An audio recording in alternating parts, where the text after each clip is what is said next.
Како што ви е веќе добро познато, во сека наше издание гостува по една македонска јавна личност. За вечерва наша и ваша гостинка во емисијата Бомбастик и на каналот на Протол телевизија е Даниела Темелковска. Предлагам да го погледнеме прилогот што го подготвивме специјално за вас.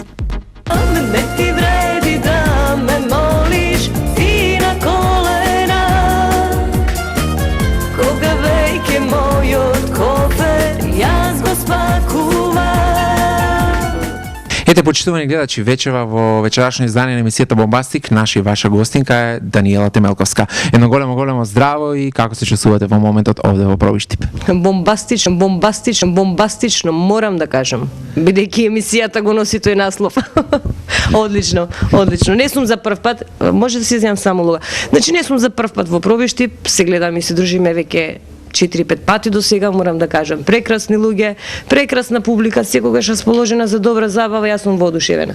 Вака се на самиот почеток од разговор да се навратиме малку наназад на твоите почетоци. Дали се сеќавате кога за прв пат запловите во музичките води? Запловив пред едно 7-18 години, а претходно уште 3-4 години назад, значи Златно Славече. Па подоцна почнав да земам часови по хармоника, значи нижо музичко училиште. Па како што растев, така преоѓав во хорот Развигор, значи за малку повозрасни, и после тоа на мој касно почнав да се занимавам професионално со музика, меѓутоа професионално 12 години. Професионално 12 години. Да се навратиме на школските денови, школските клуби, вашата прва љубов. Каква ученичка бевте? Многу добра ученичка бев. Значи, палава?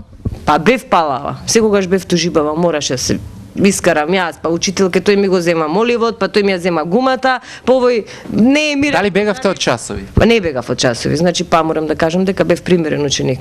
Иако не учевме многу кога е редовноста, значи секој ден си редовен, не бегаш од часови, не можеш да имаш слаба оценка, баш заради тоа некои пати ќе те појачаат малку. Се случи некогаш да добиеш единица? Многу пати. Како реагираат твоите дома?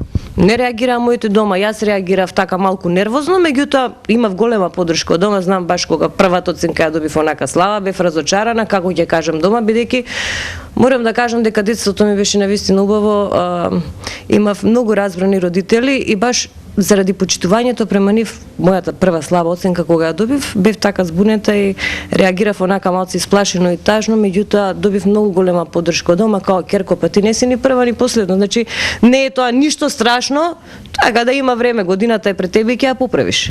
Кога сме веќе кај твоите родители, како твоите родители реагираат кога слушна дека запловуваш во музичките води? Дали те поддржа или едноставно ќерко не? Па ако тргнам вака сега, значи моите родители сепак беа музичари. Татко ми свиреше хармоника, сега е покоен, а мајка ми пееше до скоро време, значи во женскиот хор. Таа е една хорска група, значи која што тие ги интерпретира црковните песни. Мојата сестра исто учеше музичко, дури заврши средно музичко, свири пијано, свири хармоника. Моето братче за жал е покојно, свиреше тој хармоника, така да можам да кажам дека целото семејство сме музички подковани. Како изгледа еден ваш обичен ден? Напорен, значи многу ретко имам. Напорен од музика или од работа? Што работите приватно? Приватно не работам ништо, значи професионално се занимавам само со музика. Од музика живеете? Од музика, дефинитивно. Колку може да се живее од музиката во Македонија? Па јас можам да кажам слободно дека солидно живеам, затоа што работам само музика и само музика, освен оние други домаќински работи. Значи јас сум и сопруга, и мајка, и жена домаќинка. Како успевате покрај вашите обврски да ги обавувате вашите домашни работи? Па домашните работи, фала му на Бога. Може би вашиот сопруг ги обавува?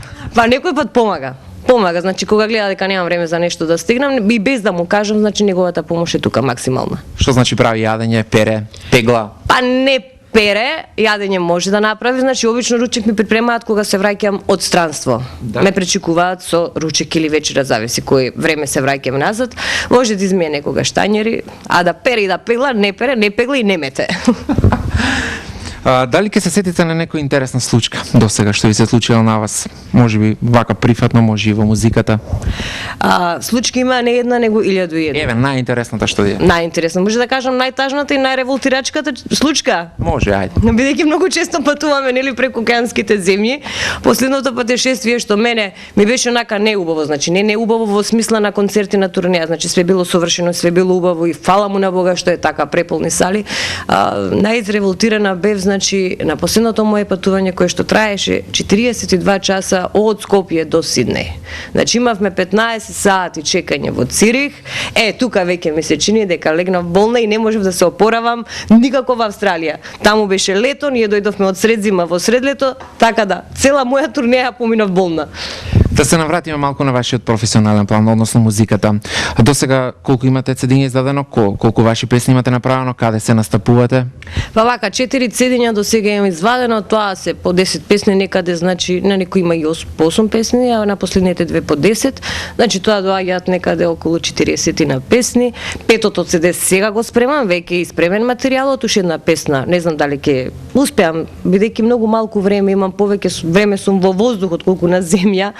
Така да сега сум приземјена и се надевам дека крајот на февруари или некаде крајот на март ќе го издадам и мојот петот CD, значи петиот албум, едно DVD издание имам направено до сега, така да работам постојано, значи низ цела Македонија сум, бев на турнеја после новогодишните празници, значи во Швајцарија, па постоја бев во Словенија со мојата колешка Сузана Спасовска, морам да кажам дека преубаво си поминавме, изненадена сум, значи колку народ има не само во Македонија, каде да појдам значи на турнеја, јас се прашувам која е Македонија, кај се македонците, значи колку што има во Македонија, толку народ имаме, значи ми се чини надвор и во другите земји.